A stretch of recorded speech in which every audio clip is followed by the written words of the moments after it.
एक शब्द है ब्राह्मण और एक शब्द है ब्रह्म ज्ञान। दोनों एक जैसे ही सुनाई देते हैं, लेकिन दोनों के अर्थ जमीन आसमान की जैसे अलग हैं। ब्रह्म ज्ञान का अर्थ है उस सत्य को जानना जो जन्म और मृत्यु से परे है, उस चेतना को पहचानना जो हर इंसान में समान है। यानी ब्रह्म ज्ञान सीधे यह कहता है इंसान की पहचान उसके शरीर से नहीं, उसकी समझ से होती है।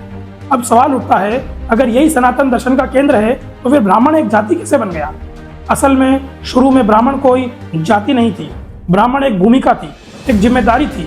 जो व्यक्ति जीवन को समझने का काम करता था, जो प्रश्न पूछता था, जो अहंकार से लड़ता था और जो सत्ता को आईना दिखाता था, उसे ब्राह्मण कहा जाता था। उसकी पहचान थी उसका ज्ञान, उसका संयम, उसका आचरण। उसका जन्म बिल्कुल भी नहीं, लेकिन धीरे धीरे एक खतरनाक बदलाव हुआ। ज्ञान कठिन होता है, साधना कठिन होती है, आत्मानुशासन कठिन होता है, लेकिन पहचान वो तो विरासत में मिल जाती है बहुत आसानी से।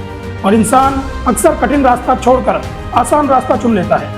यहीं से ब्रह्म ज्ञान पीछे हटने लगा और ब्राह्मण आगे आने लगे। यानी ज्ञान की जगह अब ठप्पा आ गया, भूमिका की जगह अब वंश आ गया और जिम्मेदारी की जगह अधिकार। धीरे धीरे यह कहा जाने लगा तुम ब्राह्मण हो इसलिए श्रेष्ठ हो, ना कि तुम श्रेष्ठ इसलिए हो क्योंकि तुम ब्रह्म को जानने का प्रयास करते हो। यह वाक्य पलटना बहुत छोटी बात लगती है, लेकिन इसी ने पूरी सोच पलट दी। अब ज्ञान लक्ष्य नहीं रहा, अब लक्ष्य हो गया खुद को जन्म से अलग मानना। और यहीं से जातिवाद को धार्मिक चेहरा मिला।